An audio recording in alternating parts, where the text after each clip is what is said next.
On a cool morning in early World War II, a new way of fighting was being put into action by the German army, a method they called Blitzkrieg or lightning war. This plan was simple but daring. The idea was to strike fast with all forces working together so that the enemy would have no time to prepare a strong defense. Every soldier, tank, and aircraft was ready to move in perfect harmony, and the excitement was mixed with a quiet determination. In the dim light before dawn, German tanks rolled out from their barracks. Their engines growled steadily as they lined up on the open fields outside their bases. Infantry soldiers, with their rifles and equipment, gathered behind these armored behemoths. At the same time, fighter planes and bombers took to the skies, forming a flying shield over the ground troops. There was a sense of urgency in every order given. The goal was to create a shock that would stop the enemy in its tracks. As the first rays of sunlight broke over the horizon, the German forces surged forward. The tanks, painted in shades of gray and green, moved in tight columns. Their treads crunched on the earth, leaving deep tracks behind. The soldiers inside were calm and focused, knowing that their speed would be their greatest strength. The aircraft above swooped low, releasing bursts of machine gun fire at enemy positions. The combined power of land and air created a fearsome image, a force that moved with the speed and suddenness of a lightning strike. In small villages along the route, people woke to a new and frightening reality.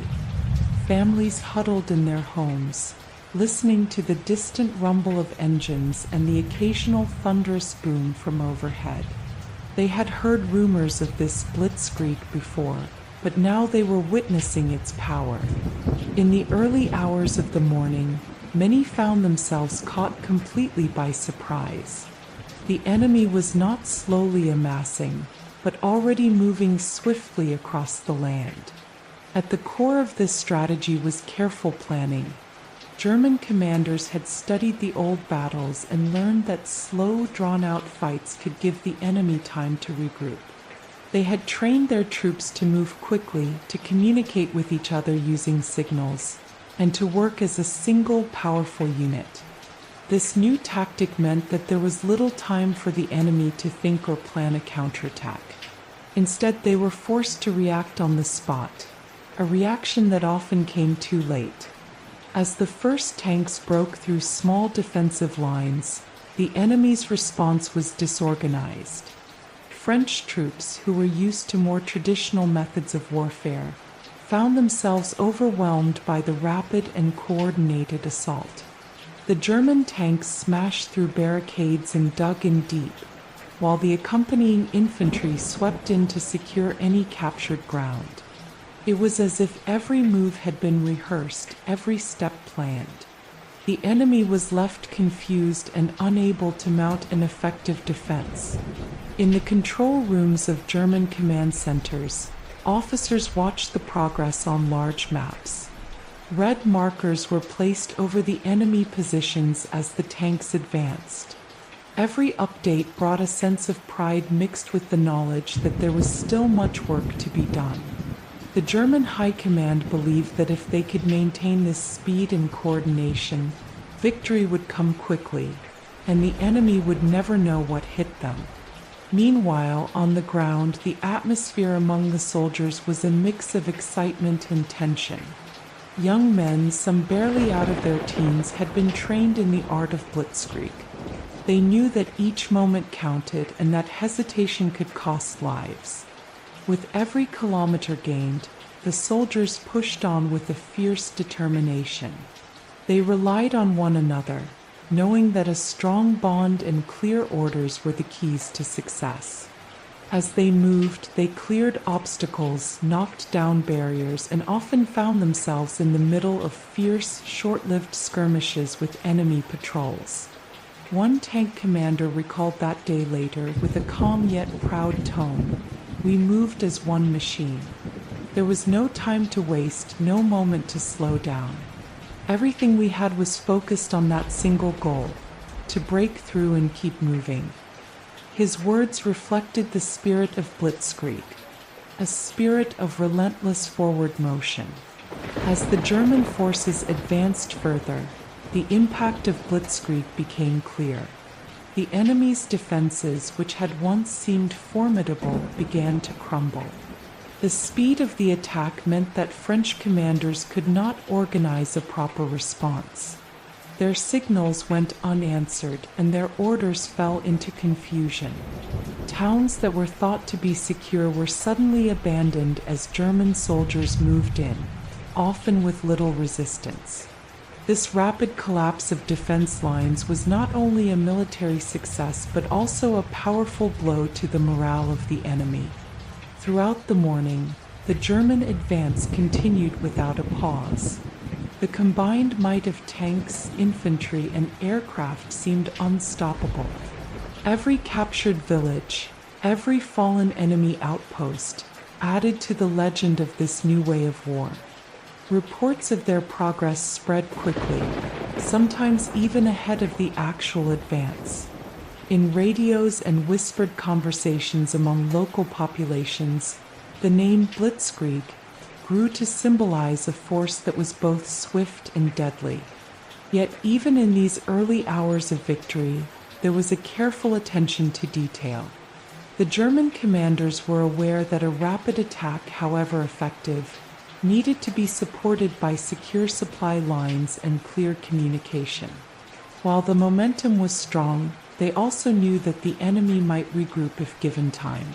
So, every captured road in town was quickly assessed for its strategic value. Engineers and support crews were ready to repair roads, set up supply depots, and maintain the speed of the advance. In many cases, local resources were seized and put to work immediately, ensuring that the tanks had the fuel they needed and the infantry had enough ammunition. The simple, clear orders given at the start of the operation were still echoing across the front. Advance without delay, keep moving, take every position. These phrases became the heartbeat of the Blitzkrieg. There was no room for doubt, no time to second guess. Each unit trusted that the others would perform their role perfectly. This trust was built on rigorous training and the shared belief in the power of their new method of combat. In a small, overlooked detail, even the sounds of the battle told the story of the breakthrough. The rapid clatter of tank tracks, the staccato bursts from machine guns, and the distant whine of low-flying aircraft formed an unusual symphony of war. It was a sound that was both terrifying and awe-inspiring, a sound that would come to mark a turning point in the history of warfare.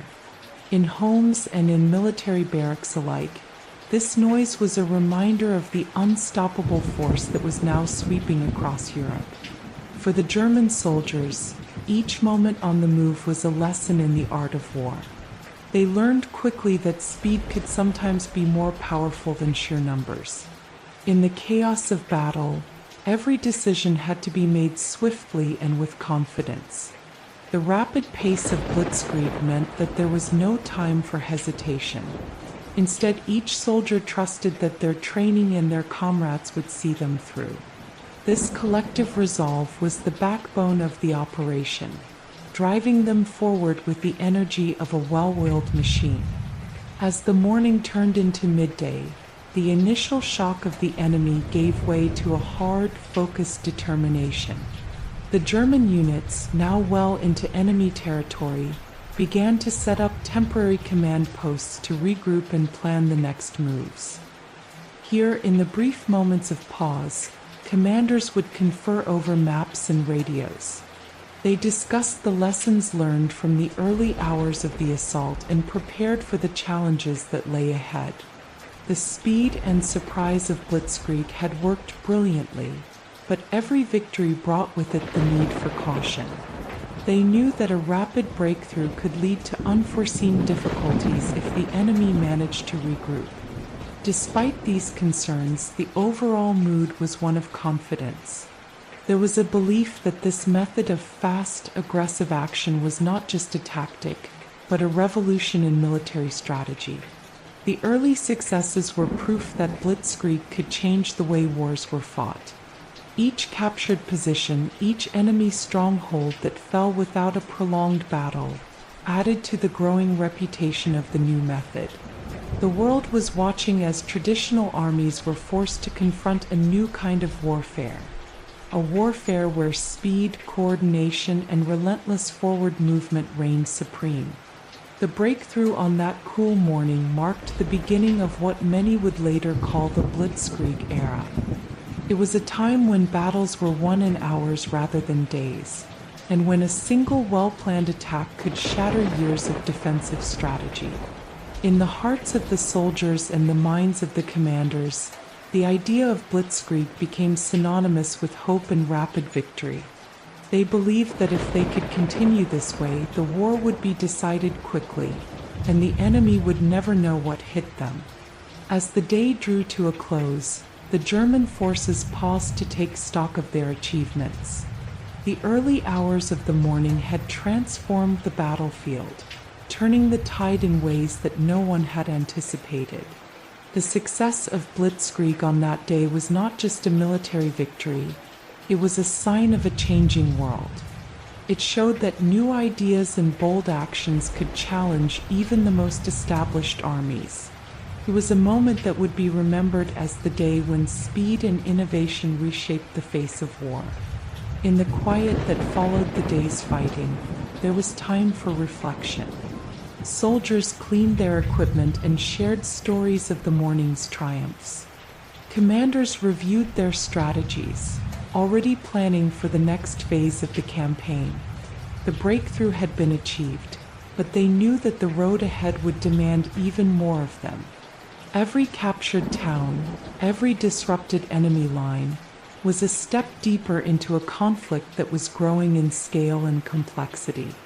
This is the story of the Blitzkrieg breakthrough, a story of speed, surprise, and a belief that rapid action could change the course of history. It was a beginning that would set the stage for many more battles, each carrying with it the promise and the perils of a new way of waging war. And as the German soldiers marched on, they carried with them the hope that their lightning-fast assault would soon bring them a swift and decisive victory. As the German tanks rolled off the assembly areas and set out on their journey through the European countryside, the early days of their assault brought a sense of both wonder and dread to those watching. The air was filled with the roar of engines and the constant hum of aircraft flying overhead. In villages and along quiet country roads, local residents could only watch in disbelief as convoys of armored vehicles and marching troops passed by with an almost unstoppable force. In France, where the old ways of warfare still reigned, many military commanders had grown used to long, drawn-out battles fought in defensive lines. But now, faced with the speed and power of the German advance, they found their traditional methods completely overwhelmed. The German soldiers, having been drilled in the art of rapid movement, wasted no time in exploiting every weakness they found in the French defenses. The march across the French countryside was not just about raw power, it was also a display of tactical brilliance. The German forces moved in carefully planned columns, each group knowing its exact role in the operation. Tanks led the way along the main roads, their thick metal bodies absorbing enemy fire as they cleared the path. Behind them, mechanized infantry followed closely, their boots thudding on the pavement in perfect time. Meanwhile, fighter planes soared above, scouting the routes ahead and ensuring that no surprise could halt their progress. In many areas, the French forces were caught completely off guard. Command posts, which had once seemed impregnable, were suddenly found to be empty or in chaos as German units slipped past without encountering the heavy resistance they expected. The speed of the advance was such that many French units simply did not have time to reorganize or retreat to safer positions. Instead, they found themselves isolated in small pockets, fighting battles they had not prepared for. The rapid march through France was a testament to the power of coordination and communication. German commanders communicated quickly and clearly, often using signals and radios to ensure that every unit moved as one. This seamless coordination was a stark contrast to the slower, more cumbersome methods employed by their French counterparts. For the German soldiers on the ground, every kilometer gained was a step toward victory, and each maneuver was calculated to keep the momentum of the attack alive. As the Germans advanced deeper into France, they encountered both open country and urban environments, each bringing its own set of challenges. In the open fields, the speed of the tanks and the constant support from the air made the assault almost unstoppable. Yet in towns and cities the situation grew more complicated. Narrow streets and unexpected barricades forced the soldiers to slow down, but even then their relentless drive meant that they would soon overcome any resistance. In one small town along their path, a group of local residents witnessed the rapid approach of the German forces. The town, with its cobbled streets and old stone houses, had seen many conflicts over the centuries, yet nothing like this had ever happened before. As the tanks moved into view, a sense of helplessness settled over the inhabitants. They had heard stories of the mighty German war machine, and now they were living through it. The sound of engines and the distant rumble of artillery filled the air, and within hours, the town was overrun by soldiers who were as disciplined as they were fierce. For many French soldiers, the rapid advance was both bewildering and terrifying. They had been trained to fight a more measured battle, where positions were held and counterattacks planned. Now they faced an enemy that moved with the speed of a thunderstorm, striking quickly and then disappearing before a response could be mustered. Some French units attempted to mount a defense, setting up makeshift barricades and rallying around strategic points. However, the speed and sheer force of the German attack meant that these efforts were often overwhelmed before they could even begin. Throughout the journey, the German High Command kept a watchful eye on the progress. Maps were spread out on makeshift tables in command centers, with markers indicating how far the units had advanced. There was a sense of urgency in every order issued. Each move was designed to not only conquer territory but also to capture key strategic locations such as road junctions, bridges, and towns with significant infrastructure. The idea was to leave the French forces confused and spread thin, unable to form a unified defense. The German advance also had a psychological impact. News of their speed and effectiveness spread quickly through radio broadcasts and word of mouth. In many regions, the mere mention of the Blitzkrieg created a sense of panic. Local leaders, unsure of how to respond to this new form of warfare, were forced to make rapid decisions. In some cases, entire units surrendered without a fight, overwhelmed by the sudden realization that resistance might be futile. Yet amidst the overwhelming tide of the German march, there were moments of human drama and personal courage. In one small outpost, a group of French soldiers, realizing that their traditional defensive positions were doomed, chose to make a stand. They dug in, using every available resource to fortify their position. 4 hours they held off the advancing forces, their resolve tested by the overwhelming odds. Even as tanks rumbled past and the enemy drew ever nearer, these soldiers fought with a determination born of desperation and pride in their homeland. Their story, though only one of many, symbolized the human spirit's ability to fight even when defeat seems certain. As the German forces pushed further into the heart of France, it became clear that the Blitzkrieg was not just a military tactic, it was a new way of waging war. The rapid march through France showed that speed, coordination, and the element of surprise could outmatch even the most entrenched defensive strategies. Each town that fell, each road that was seized, and each enemy position that was overrun added to the legend of the Blitzkrieg, a legend that would soon be spoken of in both awe and fear across Europe. However, while the rapid march brought many victories, it also planted the seeds of future challenges. The very nature of such a fast-moving campaign meant that there was little time to consolidate gains or secure supply lines. As the soldiers moved ever forward, the distance between them and their supply depots grew. This meant that even as they captured more territory, the logistics of keeping a large, moving force supplied with fuel, ammunition, and food began to stretch the limits of the German military's planning. In the towns and villages they passed, the Germans often encountered local infrastructure that was not built to support such rapid movement. Bridges had to be repaired or replaced quickly, roads were congested with military vehicles, and communication lines were stretched thin.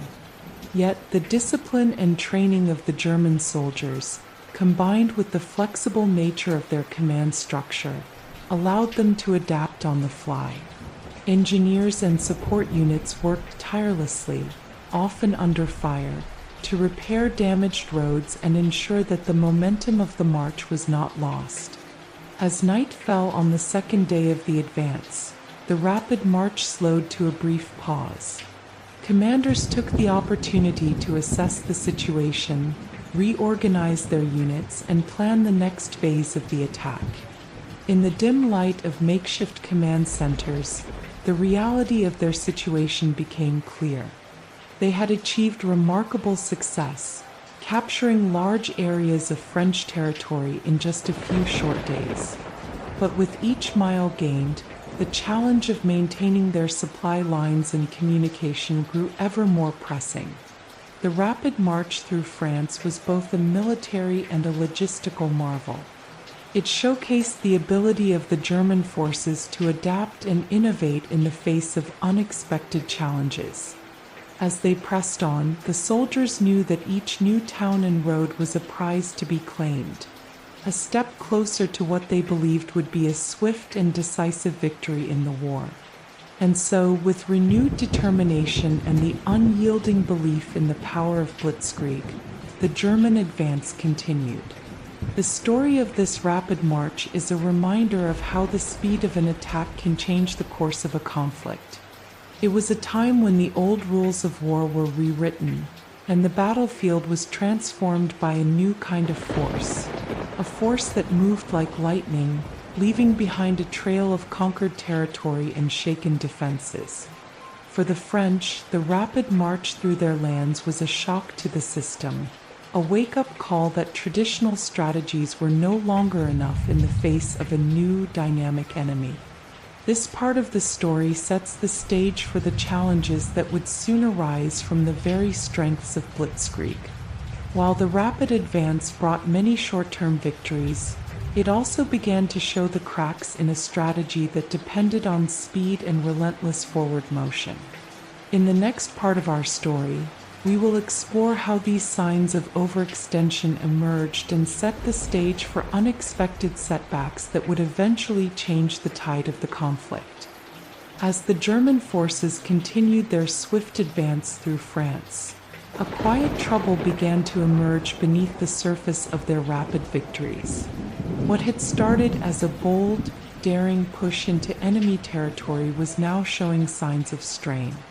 The soldiers on the move felt the weight of the long journey, and the once seamless columns of tanks and infantry began to stretch out over vast distances. In the early hours of the assault, speed had been the greatest ally of the German army. With each passing mile, the soldiers celebrated small wins, captured towns, abandoned outposts, and scattered enemy troops. Yet as the days turned into nights and the distance from their supply depots grew, it became increasingly clear that a rapid advance came at a cost. The fast-moving units were now far from their home bases, and the very strength that had defined Blitzkrieg was beginning to show its limits. At first, the signs were subtle. Small delays in communication between units, a slowdown when supply trucks struggled to keep pace with the tanks, and moments when officers had to stop and re-coordinate with distant commands. It was as if the German forces were a well-oiled machine that had suddenly started to lose its lubricant. The soldiers began to notice that the roads, once clear paths for their swift movement, were becoming congested with vehicles, and the maintenance of these roads was falling behind the rapid pace of the march. In one instance, a group of tanks that had broken through enemy lines reached a narrow bridge. The bridge, built decades before, was not designed to handle the continuous flow of heavy military vehicles. As the tanks approached, a momentary pause was required to allow a safe crossing. For a brief moment, the momentum halted. This pause, though only a few minutes, allowed the enemy to regroup in a nearby town, and it made the commanders realize that even small delays could have a large impact on the overall operation. The logistical challenges became even more apparent as the German columns moved deeper into enemy territory. Supplies of fuel, ammunition, and food were essential to keep the momentum of Blitzkrieg alive. Yet the longer the march continued, the further these supplies had to travel. Convoys that had once traveled short distances now faced long, dangerous journeys along roads that were not built to support such heavy traffic. Each kilometer added a risk of breakdowns, delays, and even ambushes by enemy forces who were beginning to catch up. Engineers and support crews worked tirelessly to repair roads and bridges that had suffered from constant use. They set up temporary depots and repair stations along the route, often under the threat of enemy fire. The sounds of hammers, saws, and the grumbling of engines became a constant background to the clatter of battle. Yet, despite their best efforts, it was clear that the supply lines were growing thinner. As tanks and trucks rolled onward, there was always a nagging worry that the next essential load of fuel or ammunition might not arrive on time. At the same time, communication across the vast front lines became more complicated. In the early days, orders were sent quickly and received without delay. But as the units advanced, the distance between command centers and the frontline troops grew. Radio signals, once crisp and clear, sometimes faded or became garbled over long distances. Commanders found themselves having to stop and re-establish contact with their units, which slowed down the coordinated movement that had been the hallmark of the Blitzkrieg strategy. In one example, a battalion on the far edge of the advance had to wait for word from their divisional headquarters before moving forward. The delay, though brief, allowed local enemy forces to fortify their positions in a small town that the Germans had intended to seize quickly. These setbacks, while not disastrous on their own, were a sign that the rapid pace of the assault was starting to take a toll on the organization and communication of the army. The soldiers themselves felt the strain. Long hours of continuous marching, fighting, and constant vigilance began to wear on even the most disciplined troops. In the early days, there had been an excitement and a sense of destiny in every move. Now fatigue set in. Some soldiers began to notice that their comrades were slowing down, not from defeat but from exhaustion. The weight of the heavy gear, the constant vibration of engines, and the stress of knowing that every moment counted began to create an atmosphere of concern among the ranks. Leaders at every level tried to keep morale high, reminding their men of the great victories they had achieved and the promise of a swift, decisive victory. But the practical challenges could not be ignored. Maps were rechecked, routes replanned, and supplies rationed more carefully. The once simple orders of advance without delay now had to be tempered with instructions to ensure that no unit was left behind, and that every soldier had enough to continue the fight. The High Command in Berlin was aware of these growing issues, but the focus remained on the promise of a fast and unstoppable victory. They believed that any problems in logistics or communication could be solved with more discipline and tighter coordination. In many command centers, officers gathered around large tables, poring over maps and schedules, trying to predict the next point of failure before it happened. They knew that the early success of Blitzkrieg was built on a delicate balance, a balance that could tip if any part of the chain broke. One vivid scene from this period showed a convoy of supply trucks moving slowly along a narrow country road. The trucks, loaded with vital provisions, moved one after the other in a long, winding line. Dust rose from the road, and the rumble of engines seemed to struggle against the strain of the distance. Nearby, a group of soldiers on foot carried extra ammunition, their expressions tired but determined. The sight was a stark reminder that even as the main thrust of the attack raced ahead, the back line was working hard to keep up. The soldiers knew that without constant resupply, their fast-moving army would eventually come to a halt. Local French villagers who had seen the unstoppable advance of the German forces in the early days now watched with mixed feelings. The rapid push had brought fear and shock, but now there was also a sense of opportunity. In some areas, the slowing pace of the German advance gave local resistance fighters a chance to organize. Small bands of French soldiers and villagers began to take up arms, preparing ambushes and laying traps along the roads. The enemy, once confident and overwhelming, now had to contend with these pockets of resistance that sprang up in unexpected places. Back on the front lines, the officers in the German ranks started to see that the very methods which had made their early successes so spectacular were now breeding problems. The fast movement that once confused and overpowered the enemy was now leaving gaps in the lines. Units that had once been supported by a constant flow of reinforcements now found themselves isolated. The fierce coordination that had defined the Blitzkrieg was under pressure as distances grew and communication lagged. The tension between the drive for speed and the need for consolidation became a subject of urgent discussion among the higher commanders. Some argued that the German forces should slow down to secure the gains they had made, to regroup and strengthen their hold on the territory. Others maintained that any pause could give the enemy a chance to mount a counterattack. This debate was not merely academic. It was a question of survival on a battlefield where every moment of delay could lead to a new challenge. In the field, small groups of soldiers began to notice the effects of overextension in their day-to-day operations.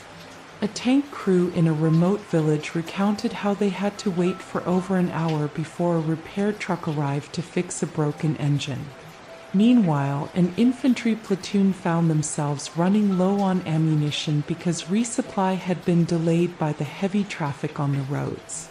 These individual stories, when pieced together, painted a larger picture of an army that was moving faster than its support system could handle. This growing problem of overextension was like a crack in a large dam. At first, it was just a few small drops of water trickling down the side, but soon the pressure began to build. The enemy, too, was watching these developments with keen interest. French commanders who had seen the early days of the rapid advance as a clear sign of defeat now began to plan countermeasures. They realized that while the German attack was fast, its supply lines were vulnerable. Small counterattacks were organized to disrupt the flow of supplies, and even minor skirmishes began to slow down the German units in isolated pockets. As the German advance stretched on, the once invincible image of the Blitzkrieg began to show signs of fatigue. The army that had moved like a bolt of lightning was now like a long, drawn-out line, impressive but increasingly fragile. Every delay, every communication error, and every logistical hiccup chipped away at the momentum that had carried them so far. The commanders in the field were forced to face a new reality. That speed, while a tremendous asset, also came with its own set of challenges. One evening, after a long day of hard marching and fighting, a group of German officers gathered around a flickering lantern in a makeshift camp. They looked over their maps and discussed the recent delays and mishaps. There was a sense of frustration in their voices, a growing awareness that their rapid push might soon run out of steam. They recalled how just days before, the enemy had seemed almost paralyzed by the speed of their advance. Now, however, the enemy was slowly coming back into the picture, not through sheer numbers, but by exploiting every small gap in the supply and communication lines. These discussions were held in low tones, as if speaking too loudly might alert the enemy to their concerns. They knew that admitting any weakness in the plan could be dangerous. Yet, among these officers, there was an unspoken understanding that the very qualities that had made Blitzkrieg so successful were now becoming a double-edged sword. The drive for speed had been their greatest weapon, but it was also the source of their current troubles. For the rank-and-file soldiers, the signs of overextension were felt in the weariness of long marches, the frustration of waiting for supplies, and the occasional feeling that they were being left behind by the relentless pace of the armored columns.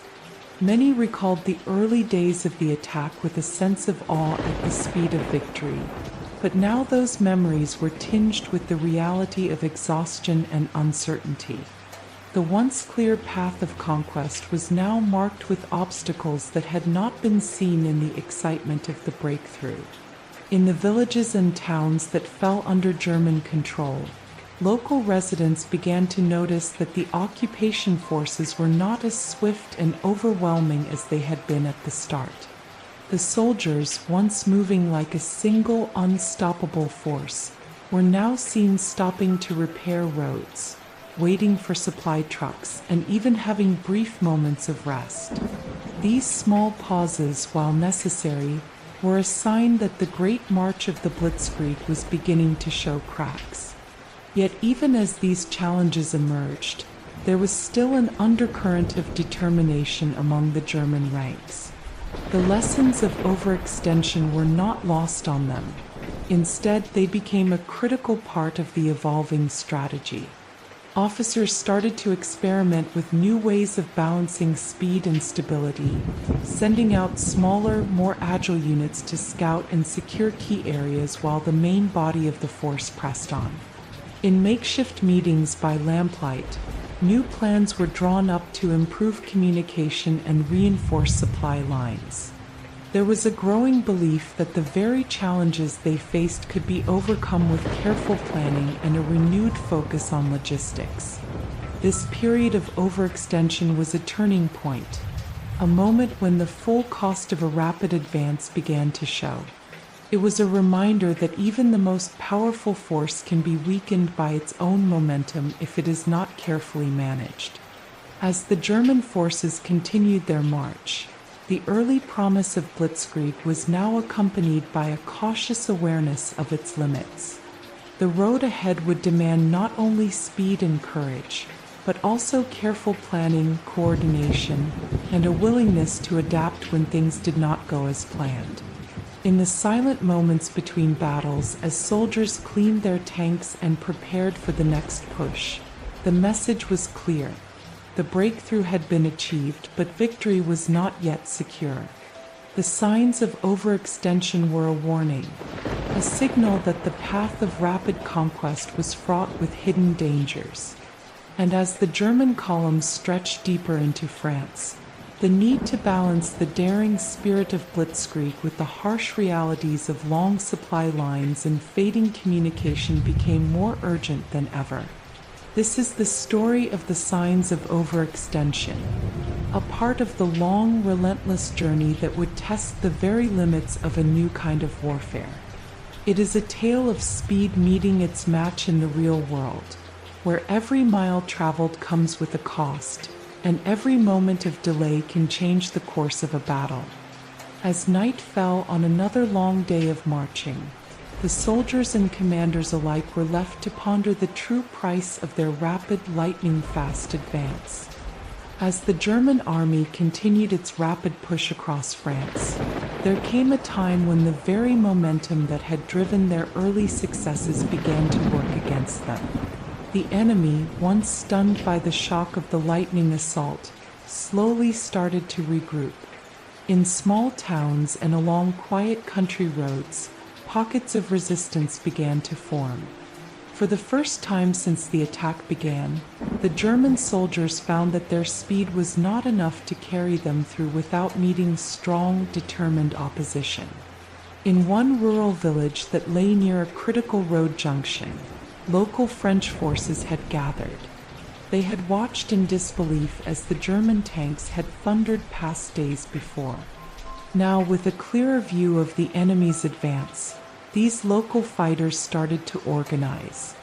They set up barricades on the narrow roads and hid in the hedgerows that lined the fields.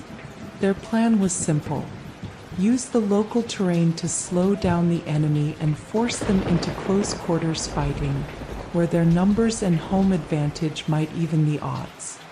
On a cool morning, as a column of German tanks and infantry moved steadily along a country lane, the quiet was suddenly broken by the sharp crack of rifle fire and the distant rumble of explosions. It was the first sign that the enemy was not willing to let the Germans pass without a fight. At first, the attackers were caught by surprise. The soldiers, who had grown accustomed to marching unopposed, scrambled to take cover as small arms fire and grenades erupted from hidden positions. The German commanders, watching from their forward posts, soon realized that these were not random acts of resistance. The local French fighters had set up well-chosen ambushes. They had used the natural cover of the countryside, old stone walls, thick hedgerows, and narrow lanes, to create kill zones. In these places, the speed of the German advance became a disadvantage. Tanks moving at high speed found it difficult to maneuver in the tight confines of the village roads, and the infantry could not quickly deploy to protect the flanks. One tank, leading its unit along a winding road, suddenly encountered a narrow bridge guarded by enemy fighters hidden behind a row of old barns. As it approached, several French soldiers emerged from their hiding spots, firing from behind a stone wall. The tank commander ordered his driver to slow down, but in that moment of hesitation, a well-placed grenade exploded near the tank's tracks. The tank shuddered and its progress was halted. The delay allowed enemy fighters to rush forward and fire at the vulnerable rear of the column.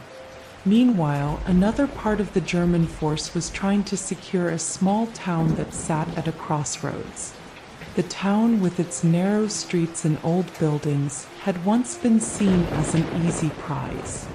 But as German soldiers entered the town, they found themselves surrounded by French fighters who had prepared hidden firing positions in the upper stories of houses and behind market stalls. The fighting was fierce, and the close-quarters battle turned the swift advance into a slow, grinding conflict. Soldiers who had been used to the open fields now found themselves fighting street by street, block by block. The unexpected setbacks spread quickly through the ranks. Communication from the front lines brought back reports of ambushes, trapped columns, and isolated groups of enemy fighters striking quickly and then disappearing into the shadows. The disciplined German units, trained to operate in rapid, well-coordinated movements, now had to adapt to a style of warfare they had not expected: urban and guerrilla fighting, where speed gave way to the need for caution and careful planning. In one command center, A young officer pored over a map and listened to crackling radio transmissions. He could hear the urgency in the voices of his men as they reported that enemy fighters had taken positions in a series of small villages along their planned route. The officer knew that each minute lost to these setbacks meant that the enemy had more time to prepare further defenses. With a heavy heart, he sent out orders to adjust the plan, to slow the pace slightly and concentrate on clearing these pockets of resistance before moving on. On the ground, soldiers who had marched for days without a break now had to contend with the effects of continuous fighting. Their uniforms were torn, and their faces were smudged with the dust and sweat of a long, grueling campaign. In the heat of battle, the unexpected ambushes drained their energy and shook their confidence. Many began to wonder if the initial success of Blitzkrieg would hold up against an enemy that was now fighting with desperate determination. For some, these setbacks were a bitter lesson in the unpredictable nature of war. A veteran sergeant who had seen many battles remarked quietly to his comrades, "We planned for speed and surprise, but the enemy is not giving up. They are using their land as a shield, and now we must slow down to fight them off." His words echoed the growing realization that the rapid advance was no longer a one-way street. Each delay, each pause to deal with an ambush, not only disrupted the momentum of the attack but also allowed the French forces to gather strength and coordinate their countermeasures. In the midst of these struggles, the enemy was quick to adapt. Local French commanders who had once been caught off guard began to learn from each encounter. They adjusted their tactics, moving their fighters into even better positions. In one case, a group of local men, armed with nothing more than rifles and a few improvised explosives, managed to disable a vital supply truck. The incident sent shockwaves through the German ranks, highlighting just how vulnerable their extended supply lines had become in the face of determined local resistance. As the day wore on, the German forces found that every forward movement was met with resistance. The once smooth progress was now broken by firefights, skirmishes, and the constant need to secure every captured building and road. The enemy was not a single uniformed force but a collection of local fighters, each with a personal stake in defending their land. Their resolve was bolstered by the knowledge that they were defending their homes, and this made their resistance all the more tenacious. High command in Berlin, far from the front lines, listened to the reports with a mix of disbelief and growing concern. They had envisioned a series of rapid, decisive victories that would force France to surrender in a matter of days. Instead, the reports painted a picture of an enemy that was resourceful and increasingly well prepared. The unexpected setbacks forced the German commanders to rethink their strategies. They now had to balance the desire to keep up the rapid pace of the advance with the need to deal with fierce local resistance. Back in the midst of the fighting, a group of German infantry found themselves pinned down in a small clearing just outside a village. Artillery fire, carefully aimed by hidden French positions, forced them to take cover. For hours they lay low, listening to the distant sounds of explosions and sporadic gunfire. In that moment of stillness, the soldiers could not help but feel that their swift march was giving the enemy time to plan, to fight back. They exchanged worried glances, knowing that each minute they spent waiting meant the enemy was growing bolder. Some of the more experienced soldiers tried to rally their comrades, urging them to remember the training and discipline that had brought them this far. They spoke of the importance of staying alert, of watching for enemy movements, and of adapting quickly when the situation changed. Their voices, filled with a mix of confidence and fatigue, sought to restore the belief in the Blitzkrieg method. Yet even as they spoke, the reality of the situation loomed large. The rapid advance had been disrupted by setbacks that no one had fully anticipated. As dusk approached, the fighting began to subside for a few precious hours. In the relative quiet of twilight, commanders gathered with their officers to assess the situation. Maps were spread out, and they traced the paths of the ambushes and the locations where progress had stalled. It was a time for reflection, a moment to understand that the enemy was fighting back, not with the might of a large army, but with the determination of many small groups united by a common purpose. The setbacks were a clear sign that the enemy was not ready to surrender without a fight. In these quiet moments, a sense of caution replaced the earlier confidence. Orders were given to secure supply routes, to reposition artillery, and to send out patrols to scout for further enemy activity. The pace of the advance was slowed deliberately, not by choice, but by the need to ensure that every move was safe and every vulnerable spot was covered. There was now a careful balance between pushing forward and consolidating the gains that had already been made. For many German soldiers, the day's events were a harsh reminder that even the best laid plans could be derailed by the unpredictable nature of war. They had witnessed firsthand that a rapid assault could quickly turn into a difficult battle in the villages and streets of France. The lessons of the day were bitter but clear. Speed alone was not enough. Control, adaptability, and a keen awareness of the enemy's tactics were just as important. As night fell over the French countryside, the German units set up temporary camps. Under the faint glow of campfires and lanterns, soldiers wrote letters home and shared their experiences of the day.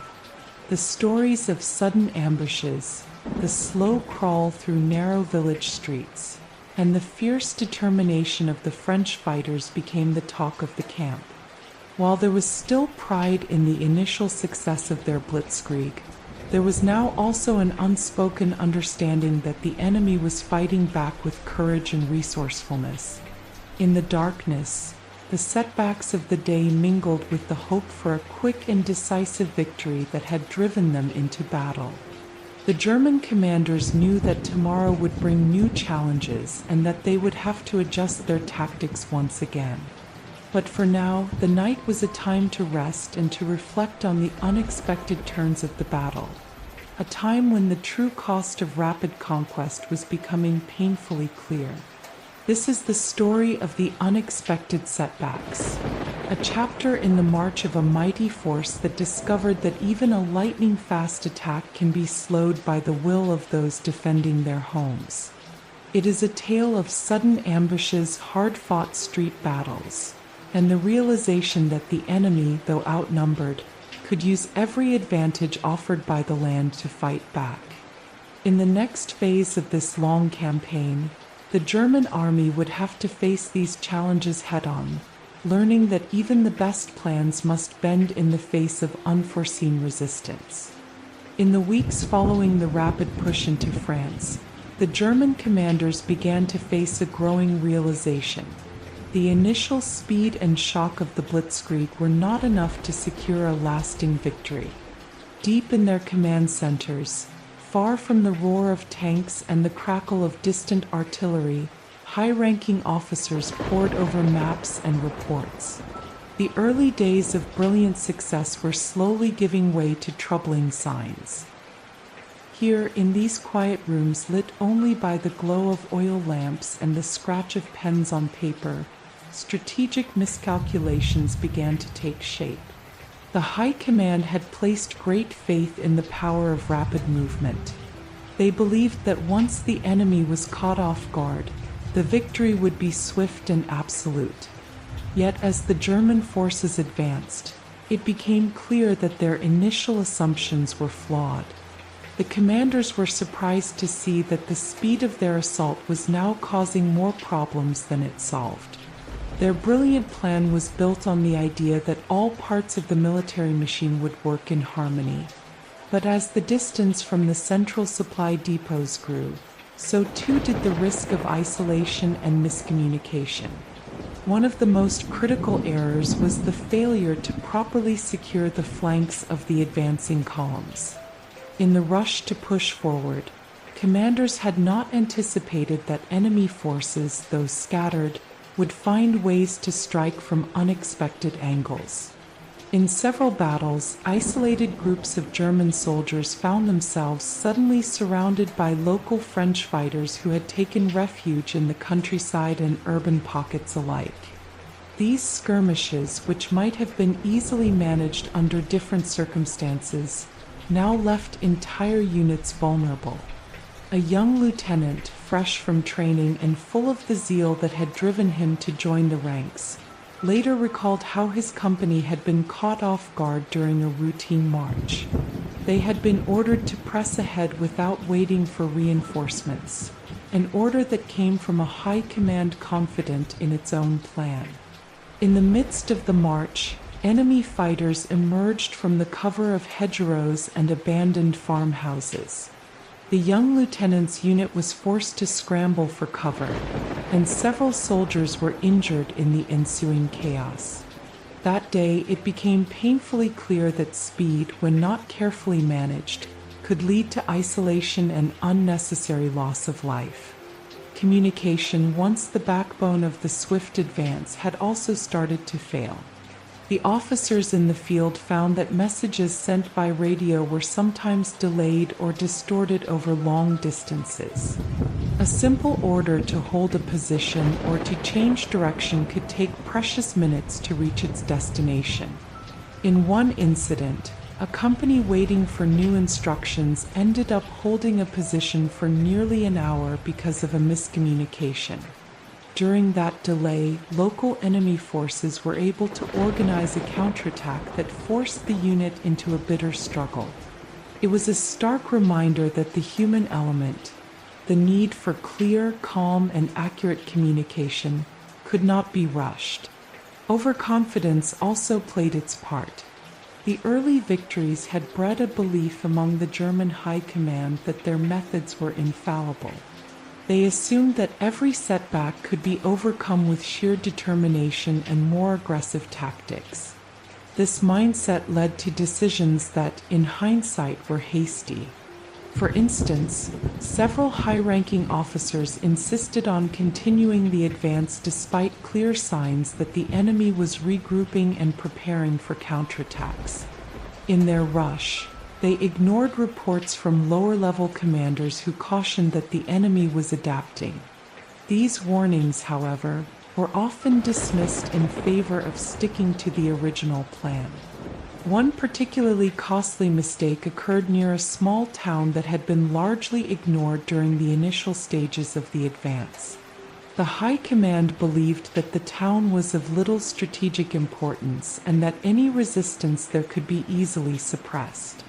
They ordered a swift passage through the area without sending sufficient support. But as the German forces entered the town, they found that local fighters had fortified key positions. The narrow streets became battlegrounds, and what was meant to be a quick passage turned into a prolonged and bloody fight. Several units became trapped in a network of alleys and streets, and the delay allowed enemy reinforcements to arrive. The loss of time and resources in that encounter forced a rethinking of the aggressive push that had defined the early days of the campaign. Back at the command centers, the mood was growing increasingly tense. Officers debated long into the night, their voices low and measured, as they tried to understand how a strategy that had seemed so brilliant in theory was now exposing its weaknesses. They reviewed battle reports over and over, trying to pinpoint exactly where their plans had gone wrong. Some believed that the mistake lay in the overly ambitious schedule, an insistence on moving faster than was practical. Others argued that it was the failure to protect the flanks and secure supply routes that had doomed certain operations. Yet, in many cases, it was a combination of factors. The High Command had underestimated the enemy's ability to adapt and overestimated the capability of their own forces to operate independently once they were far from home. In one late-night meeting, a senior general pointed out, "We have moved too fast without giving our men a chance to rest, to regroup, and to resupply. Speed has been our strength, but it is now becoming our weakness." His words were met with a heavy silence as the other officers realized that the rapid movement, which had once been celebrated as the hallmark of Blitzkrieg, now risked leaving their forces spread too thin and vulnerable to coordinated counterattacks. The generals also reflected on the importance of logistics, a matter that had received far less attention during the planning stages. The German military had relied heavily on its armored divisions and infantry units to carry out swift assaults, assuming that support units would naturally follow in lockstep.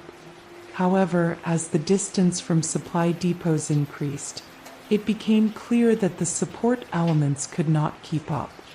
Essential supplies like fuel, ammunition, and medical care were not reaching the front lines as quickly as needed. This miscalculation in logistics meant that even successful advances could stall if the soldiers did not have the necessary resources to maintain their momentum. One striking example of these logistical failures occurred when a convoy of supply trucks was ambushed on a narrow country road. The trucks, overloaded with provisions, were not given enough protection, and enemy fighters took advantage of the opportunity to strike. The ambush not only resulted in the loss of critical supplies but also shattered the morale of the nearby units that depended on that resupply. The incident underscored the harsh reality that a rapid assault without proper support was like a well-laid trap waiting to be sprung. Despite these mounting challenges, there was still a strong belief in the overall strategy among many in the High Command. They held fast to the idea that the enemy could be defeated quickly if only the speed and surprise were maintained. In their minds, the setbacks were temporary and could be overcome with more aggressive action. This mindset led to further orders to press ahead, even when caution might have been wiser. It was a dangerous gamble, a belief that the enemy would eventually crumble under the weight of its own disorganization, even as signs of organized resistance grew clearer with every passing day. As the days wore on, the cumulative effect of these miscalculations began to reshape the nature of the conflict. The rapid advance that had once been seen as a promise of swift victory was now turning into a battle of attrition. The German forces were forced to slow down, to fight not just a series of isolated skirmishes, but a determined and increasingly coordinated enemy. Each misstep, each error in judgment, added to the growing list of challenges that the High Command now faced. The realization was stark. Even the most brilliant strategy could be undone by small mistakes and a failure to adapt to changing circumstances. The strategic miscalculations were not just abstract errors made in distant command centers. They had real human consequences on the battlefield. Every delay in communication, every unsupported advance, and every failure to secure a supply line meant that soldiers on the front lines were put in harm's way. The once confident marching columns of tanks and infantry began to falter under the weight of their own ambitions. Men who had marched with pride now fought with a mixture of determination and exhaustion, knowing that the speed they had once relied on was no longer a guarantee of victory. In the quiet moments between the clashes, the German soldiers and officers alike had time to reflect on the lessons of their miscalculations. They began to see that the enemy was not a faceless mass but a collection of determined fighters using every advantage available to them. The very tactics that had brought rapid success, the swift, unyielding push, had also left them exposed to counterattacks, ambushes, and the slow bleed of resources that could turn a winning battle into a costly stalemate. This chapter in the campaign was a turning point. The High Command, once so sure of their infallible strategy, was now forced to consider that victory might require not only speed but also patience, careful planning, and a deeper respect for the enemy's ability to adapt. They began to adjust their orders, incorporating pauses to regroup and secure their gains. There was talk of reorganizing units, strengthening communication lines, and even rethinking the role of support elements in the grand scheme of the attack. It was an acknowledgement that even a plan as innovative as Blitzkrieg needed to evolve in the face of real-world challenges. The strategic miscalculations that had begun to emerge were a reminder of the delicate balance required in warfare. They taught the German High Command that speed, while essential, must be matched with solid logistics, clear communication, and flexibility in tactics. The lessons learned in these hard-fought battles would shape the future of military strategy, not only for Germany but for all who studied the art of war. In the end, this phase of the campaign was a humbling one, a period when the brilliance of rapid conquest met the harsh truths of reality. The once seemingly unstoppable force was now forced to reckon with its own limitations. The errors of judgment, the overconfidence, and the failure to adapt were not just mistakes on paper. They were the cracks in the armor of a strategy that had promised lightning but sometimes delivered a slow burn instead. This is the story of strategic miscalculations, a chapter marked by harsh lessons, where every decision carried the weight of potential failure, and where the true test of a military strategy was not just its speed, but its ability to adapt, survive, and ultimately prevail. As the German commanders reviewed their plans late into the night, they knew that the path to victory would require more than just a fast attack. It would demand wisdom, caution, and a willingness to change course when the enemy proved to be a more formidable foe than anyone had ever imagined. In the final phase of the campaign, as dusk settled over the battle-scarred towns of northern France, the full weight of the Blitzkrieg strategy began to reveal itself, not only in brilliant early victories but also in the costly setbacks that followed.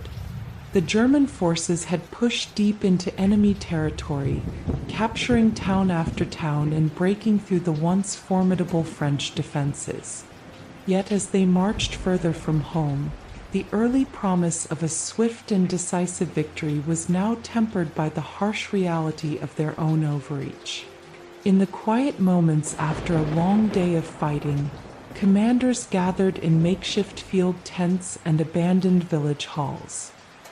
Here, in the dim light of flickering lanterns, they reviewed the progress of their advance on well-worn maps. Every marker on the map told a story.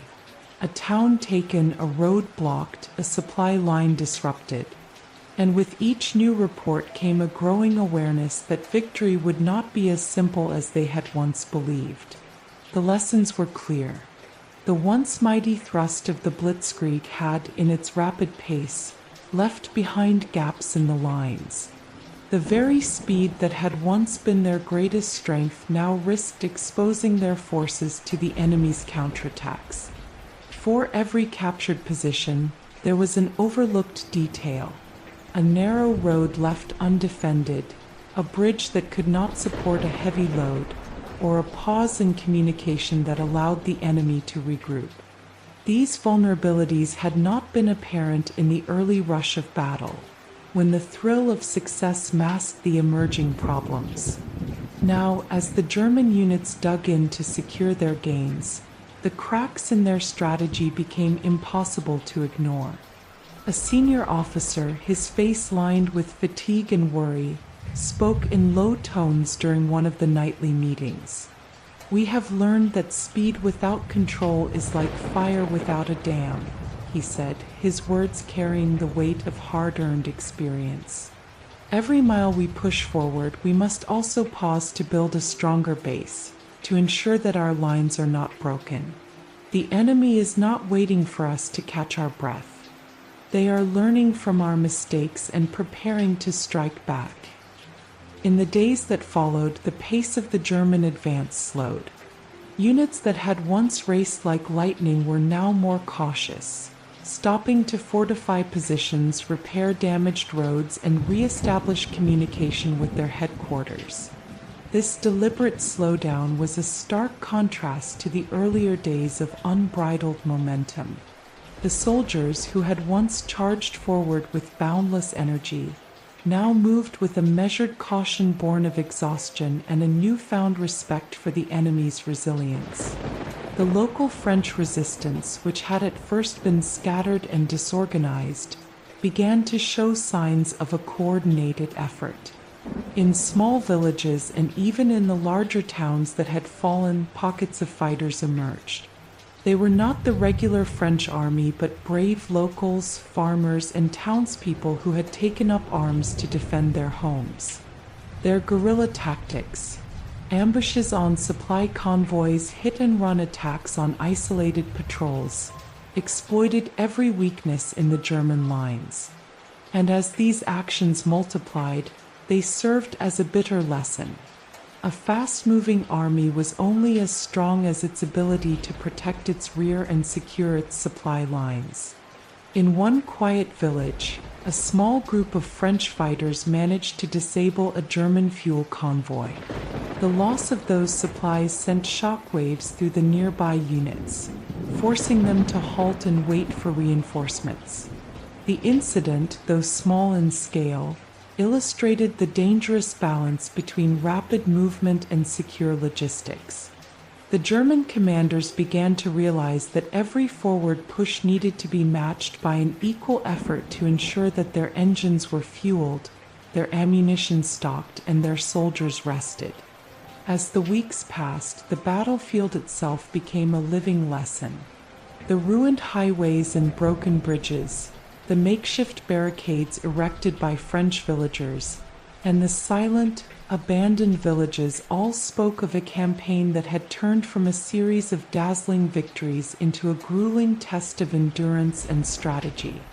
The German soldiers, many of whom had been swept up in the excitement of the Blitzkrieg, now faced long nights filled with uncertainty. In the quiet hours, away from the roar of battle, they could hear not only the distant echoes of artillery fire but also the murmurs of doubt, a realization that every attack had a price. The High Command in Berlin, observing these developments from afar, was forced to confront a difficult truth. The early successes of Blitzkrieg had given them confidence, even overconfidence, in the power of rapid, coordinated attacks. They had assumed that the enemy's spirit would be broken by shock and awe. Instead, they found that the French, battered though they were, still possessed an unyielding will to fight. The very tactics that had brought quick victories had also sown the seeds of a prolonged struggle. The Germans began to understand that true victory would require not just the speed of a lightning strike, but the steady persistence of a well-sustained campaign. At the tactical level, officers now spoke in clear, simple terms about the need for balance. They discussed how every bold move had to be matched by careful planning. We must not let our ambition outpace our ability to support it, one officer remarked in a hushed conversation among the tents. Our enemy is not fighting with the numbers we expected, but with a heart and mind determined to reclaim every inch of their land. The words resonated with soldiers who had seen their comrades suffer from a lack of supplies, who had watched as communication lines faltered and reinforcements arrived too late. These reflections were not merely academic. On the ground, adjustments began to be made. Smaller, more agile units were sent out to scout the enemy positions and secure the surrounding areas. Supply convoys were given extra protection, and new routes were quickly mapped out to avoid areas where ambushes had become a common threat. The commanders started to plan for pauses in the advance, not as signs of weakness, but as moments to catch their breath, regroup, and build a stronger foundation for the next move. The raw power of the Blitzkrieg was now tempered by a growing understanding that caution and consolidation were just as important as speed. One clear morning, as the German forces prepared to move again after a brief period of consolidation, the mood among the troops had changed. There was still the fierce determination that had driven them into battle, but now there was also a sense of measured resolve. Soldiers checked their equipment carefully, ensuring that every tank had enough fuel and that every radio was tuned to the right frequency.